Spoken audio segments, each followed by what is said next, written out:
So, gagawa naman tayo ngayon ng kimchi. So, kailangan natin ng onion leeks, radish or labanos, ginger, and garlic.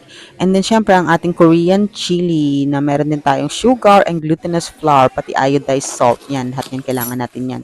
So, una, hiwain muna natin ng ating sobrang fresh na Baguio Pechay. Huwain natin ng maliliit kasi gusto ko ng maliliit pero yung iba naman pwede naman ng buo kaya lang syempre mas maganda ng ganito para hindi ka na maghiwa-hiwa, di ba? Pagkakainin na natin. So, hugasan ko yung mabuti mga 3 times.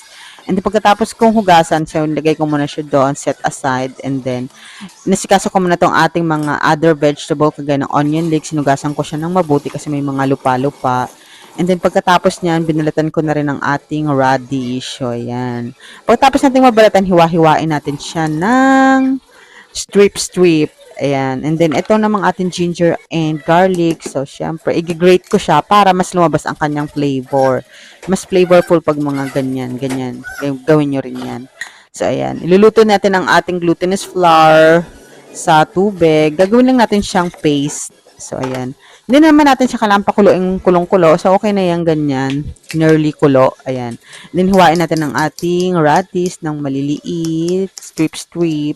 And then, ilagay na natin siya. Ipagsama na natin siya dun sa ating grated ginger and garlic. And then, simama na natin tong ating onion leeks. So, magkakasama muna sila dyan. And then, inad ko na ang ating, ayan, Korean chili powder, naglagay na rin ako ng sugar and alalay lang sa salt kasi medyo magiging salty ang ating cabbage mamaya. And then nilagay ko na rin ang ating ginawang glutinous flour. Hinalo-halo ko lang yun dyan.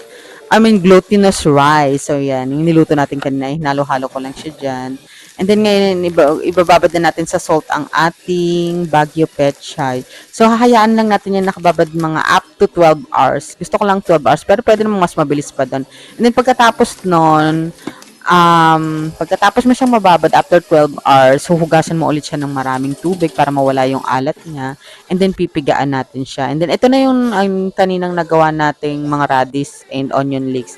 Ihalo na natin siya dyan. And then, ayan, halo-haluin natin ng ganyan.